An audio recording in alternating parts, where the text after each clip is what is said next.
Hello and welcome back to Vintage Disney here on Brian's Things Are Cool. A few episodes ago we took a look at Disney rides and attractions that are no longer with us.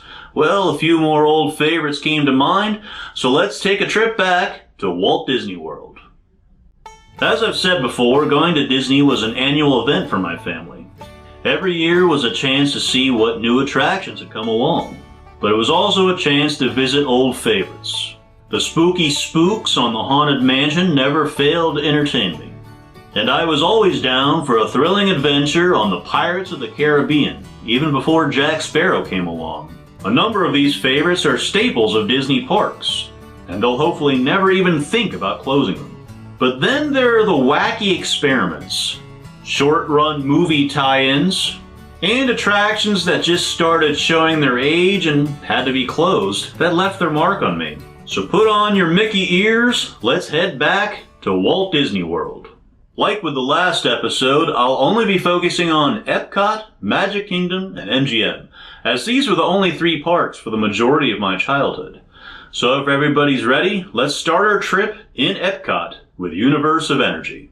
Once located at Epcot's Future World, Universe of Energy was an opening day attraction for the park that was sponsored by Exxon and taught you about the various types of energy through film presentations and interactions with audio animatronic dinosaurs. The slow-moving ride was partly powered by solar panels on the building itself, and, well, it left a bit to be desired. The dinosaurs are what made the ride worth it, while the rest was a series of well-meaning but rather boring movies about energy. The screens would rotate and attempted to create a 3D effect, but at 45 minutes it was a long ride to get through for a kid, even with the dinosaurs. By the mid-90s, I think Disney got the message, and on September 15th, 1996, the attraction reopened as Ellen's Energy Adventure, with Ellen DeGeneres and Bill Nye the Science Guy providing a new film and narration. The new film has Ellen dreaming she's on an all-energy themed episode of Jeopardy, where she fails to answer any of Alex Trebek's questions correctly, putting the other contestant, Jamie Lee Curtis, in the lead. Thus, it's up to Bill Nye to take Ellen back to the time of the dinosaurs to teach her about the origins of fossil fuels and renewable sources such as solar and hydroelectric power so that she can win at Jeopardy! I'd say it made sense at the time, but it didn't make much sense back then either. The update made for a more enjoyable ride, but by 2017 it was starting to show its age, and had dwindling popularity and closed for good that August. It's since been replaced by Guardians of the Galaxy Cosmic Rewind, which opened on May 27th, 2022. On the very last ride of Ellen's Energy Adventure, one of the ride vehicles ran out of battery mid-ride. And isn't it ironic? Don't you think? Continuing with the educational theme, it's time once again to think about our health and nutrition. This is Kitchen Cabaret. Stepping into the Land Pavilion, you're surrounded by exhibits and attractions dedicated to how we benefit from all the Earth gives us, through agriculture, the importance of conservation, and travel. There's also a cool little restaurant that was once called The Good Turn, and then the Garden Grill, which used to turn slowly as you enjoyed your meal. Nestled in the corner was an opening day attraction called Kitchen Cabaret. Our host, Bonnie Appetit, greets us and introduces us to a number of musical acts singing about the importance of good nutrition. Each act happens to be anthropomorphic food items, each teaching you about the 4 food groups. Dairy Goods and his Stars of the Milky Way handled the dairy portion of the show with acts like Miss Cheese, a send-up of Mae West. The Cereal Sisters sang about grain in the style of big band acts like the Andrews Sisters. Ham and Eggs were a 20s style vaudeville act that told bad jokes for the protein segment. And then it all came together at the end with Colander Combo and the Fiesta Fruit, with our host Bonnie now doing a Carmen Miranda style number as the produce chants, "Oh, don't forget, veggie fruit are a good bet." a part so memorable for me that as a kid I was convinced that was the name of the show. Kitchen Cabaret got a major overhaul in 1994 when it was renamed Food Rocks. Nestle replaced Kraft as the sponsor of the show, and original host Bonnie Appetit was replaced by Food Rapper, voiced by Tone Loc. The new music acts were food parodies of famous rock stars, including the U2 Utensils, the Peach Boys, Refrigerator Police, Peta Gabriel, Chubby Cheddar, Neil Musaka, and, well, Little Richard. Couldn't think of a pun for his name. I guess Elvis Parsley or Chuck Berry was out of the question. In some instances, the real rocker provided the voice of the parody songs, including Neil Sedaka, Little Richard, and Chubby Checker. In a sad missed opportunity, Tina Turner actually turned down the chance to be Tina Tuna, who would have sung the track What's Meat Got to Do With It? I really wish I lived in an alternate universe where What's Meat Got to Do With It by Tina Tuna existed. Food Rocks had an impressive 10-year run, closing for good on January 3rd, 2004 to make room for Soaring, which is enjoyable, of course, but I'll always have a soft spot for Food Rocks and Kitchen Cabaret.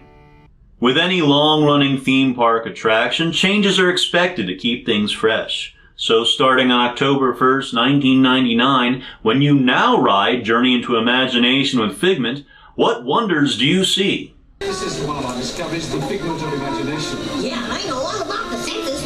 There's sight, sound, smell, touch, and taste. Tastes like chicken. Oh, exciting. But what was it like back in the day? Originally opening on March 5th, 1983, Journey into Imagination starts you up in the clouds where you meet Dreamfinder.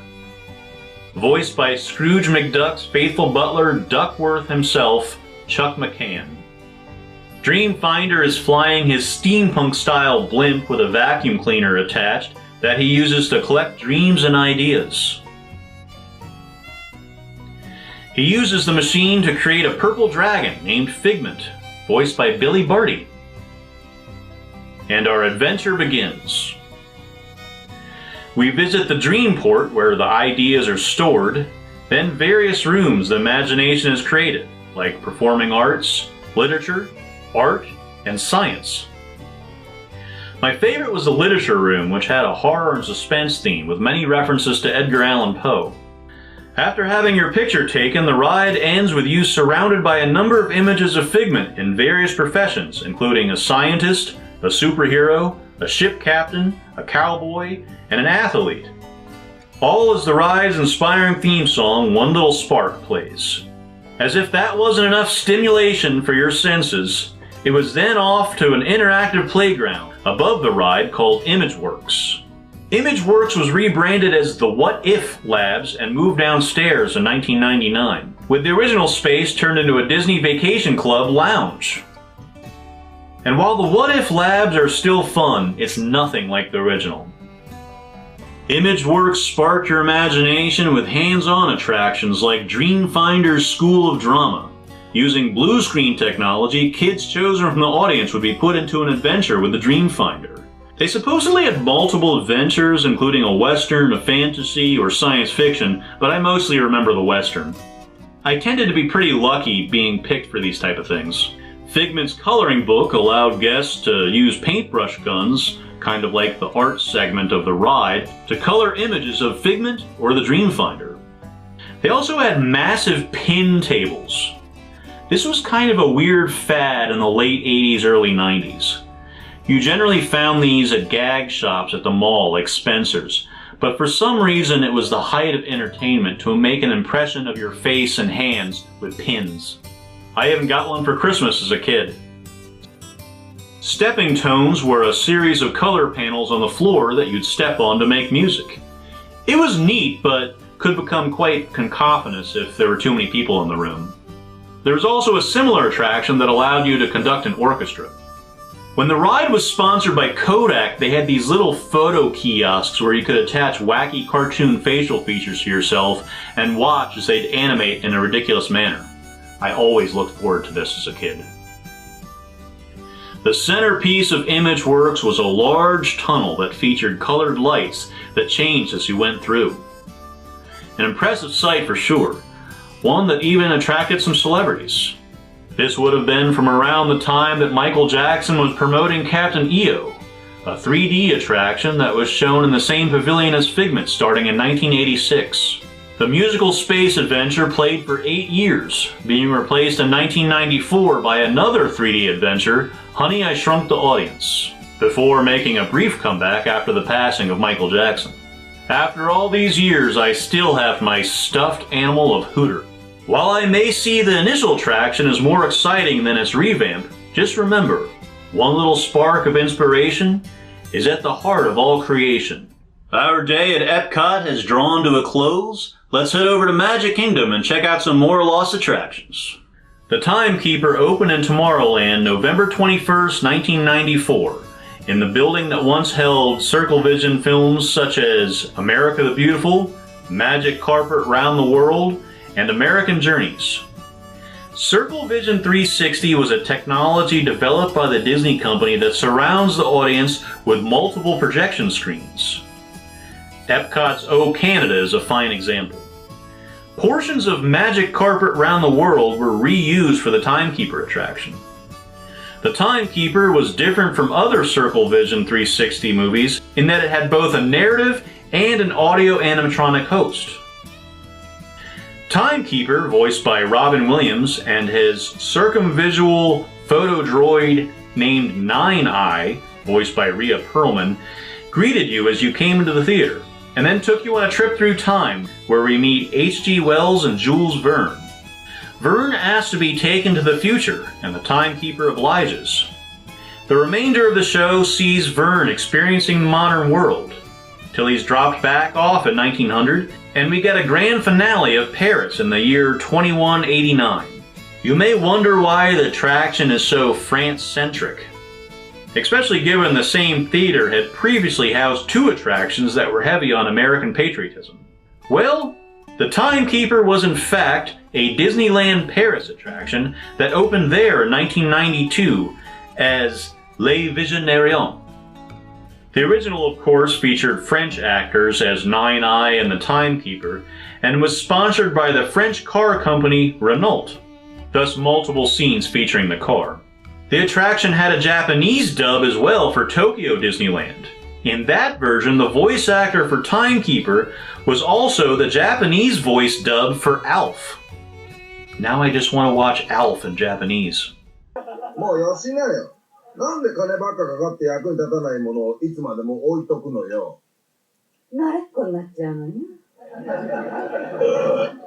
Most of the attraction we saw was the same as France and Japan, except a shot of Russia's Red Square, which we took out. We added a shot of the New York City skyline, which caused an issue after the 9/11 attacks. Instead of clipping the scene, the Timekeeper's clock would register current year as 2000. I've heard the main gripes with the show were that there were no familiar Disney characters, which I don't understand as Robin Williams was always entertaining no matter what material he was given. Also that the building was a bit hidden away and had insufficient signage. That one rings true. But the big issue for me was the ride setup itself. It had no seating, and you had to stand for the duration of the attraction. In fact, you'd get in trouble if you sat on the floor. Despite all that, the Timekeeper had a respectable run of 12 years at Walt Disney World, being the last version of the attraction to close. Though, the last few years it was given that wonderful Disney kiss of death as it went seasonal. The Timekeeper shut down for good in February of 2006 and was replaced by the absolutely phenomenal Monsters, Inc. Laugh Floor, which opened on April 2nd, 2007. Captain EO took us on a space adventure, Timekeeper took us on a trip through time, but get ready, this is Magic Journeys. Magic Journeys was originally an opening day attraction at Epcot, opening at the Journey into Imagination Pavilion until its closure there in 1986 to make way for Captain EO. It also had a 2-year run in Disneyland starting in 1984. But then, in 1987, it was brought back to Walt Disney World, this time at the Magic Kingdom, which is where I first experienced it. Set to a song called Magic Journeys, as well as a pre-show song in its Epcot days called Makin' Memories by the legendary Sherman Brothers. This was an experience like no other. So come with me as we splash in the stream of an unremembered dream. You are searching through the eye of a seeker in the sky. Jim Morrison, eat your heart out.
Yes, son. I want to kill you.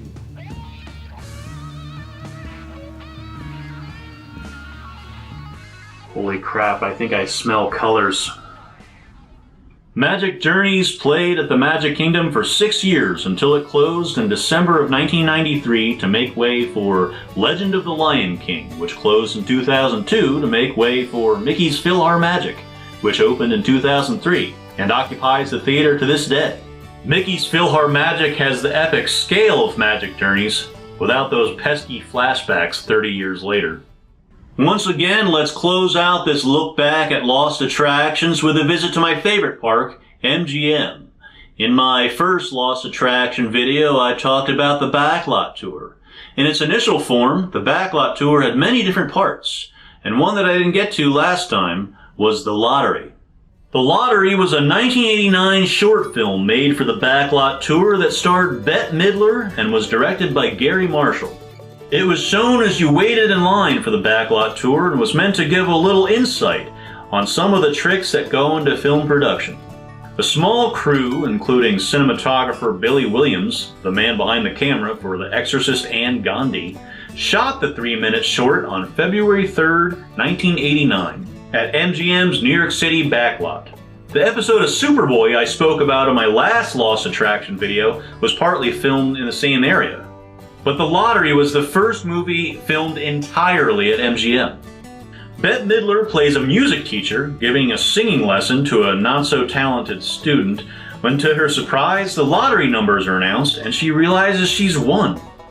In her excitement, the ticket catches a gust of wind and flies out the window, causing Bette to have to chase the ticket all over the city. She ultimately gets the ticket back with the help of a pigeon, so of course she spends some of the prize money on a gold statue of the pigeon as a way to say thank you to her feathered friend.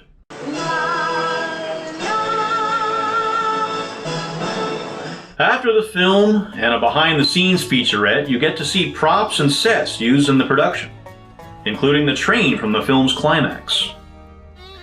The film ran from opening day to June 29th, 1996, as the Backlot Tour started to see a gradual scaling back.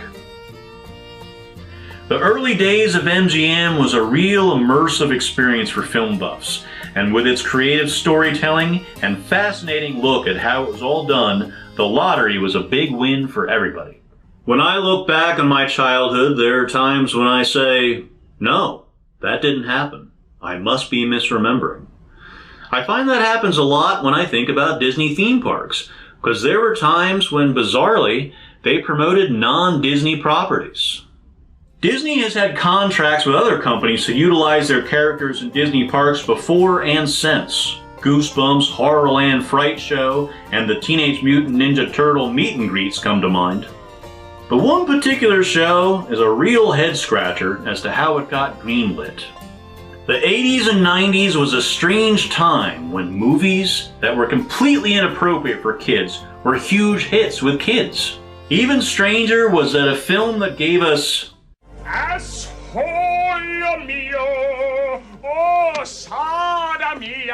made Warner Brothers say, "Hey Disney, do you guys want to collaborate on a live stunt show based on our character and have it played 5 times a day in your theme park to help promote the sequel that we're producing?" It still astonishes me that this happened. But it did. And since Jim Carrey was a comic genius to 13-year-old me, I was ready to enjoy every second of Ace Ventura live in action. The show featured a Disney cast member dressed as Ace climbing up and down buildings on New York Street. See, Ace was trying to catch a giant spider that had gotten loose, and sometimes an albino bat, which tied into the plot of the second Ace Ventura movie.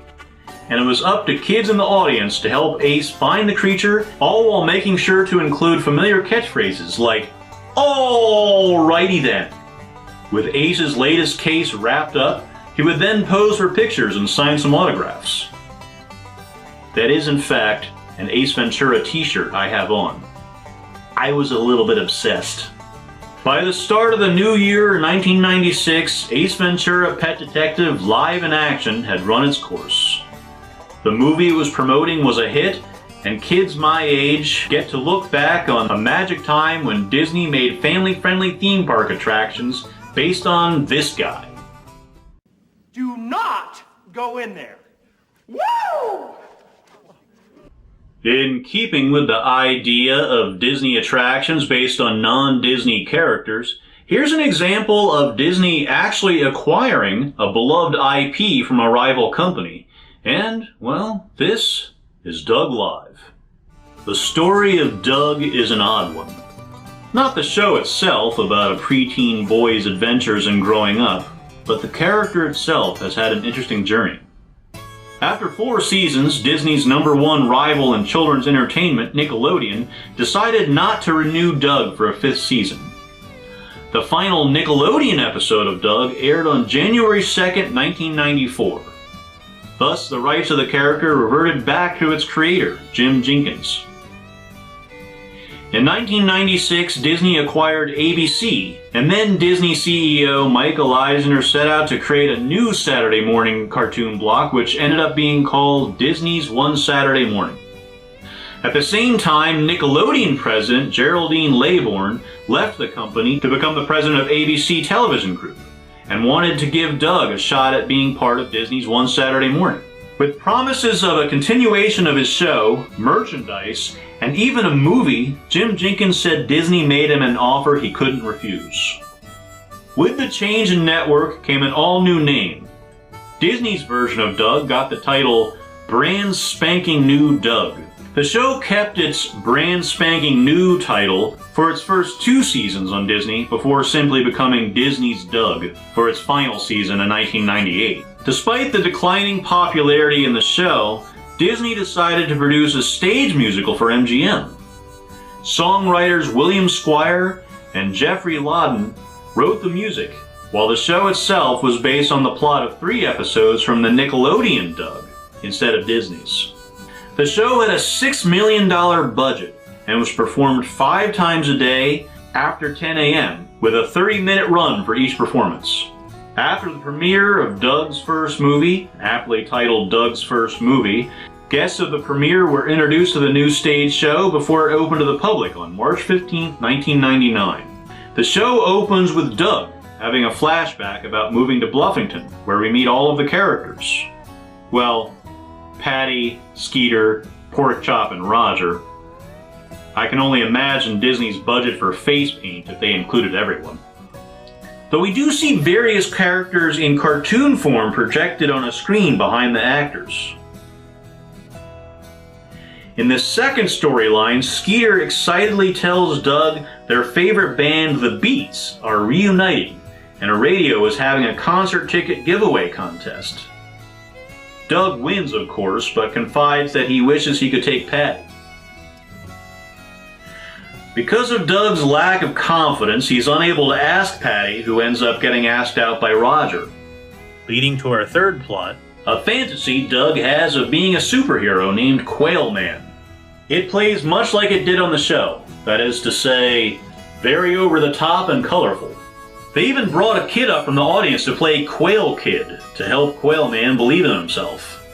After the fantasy, Doug and Skeeter make it to the concert, have a great time, and Doug even works up the courage to ask Patty to go skating with him the following weekend. Doug Live ended its run on May 12, 2001. I was a fan of Doug from its initial Nickelodeon run, so I was a little older than the intended audience for this stage show, but it had some creative stage effects, and I enjoyed the inventive minimalist sets that recreated the hand-drawn backgrounds from the cartoon. It's a bit like watching a high school play. Some have claimed the characters in face paint are nightmare fuel, but for live-action versions of cartoons, they looked like how I expected them to look. My biggest gripe was probably that they didn't give the Beats much stage time, given that it was a musical. Total missed opportunity to not have Killer Tofu as the closing number.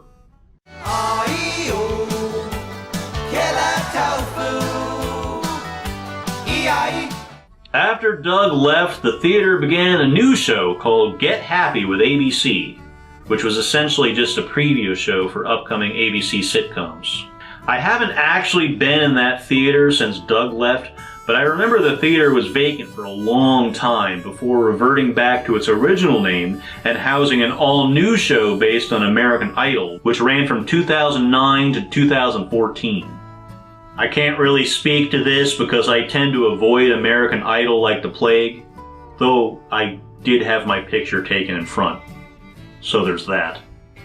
Thank you for watching. I hope you enjoyed my second look back at long-lost Disney attractions. If you'd like to be kept up to date as to when I release a new video, go ahead, hit that subscribe button, and if you really want to be notified, hit that bell as well. I'm Brian, and I'll see you next time on Vintage Disney.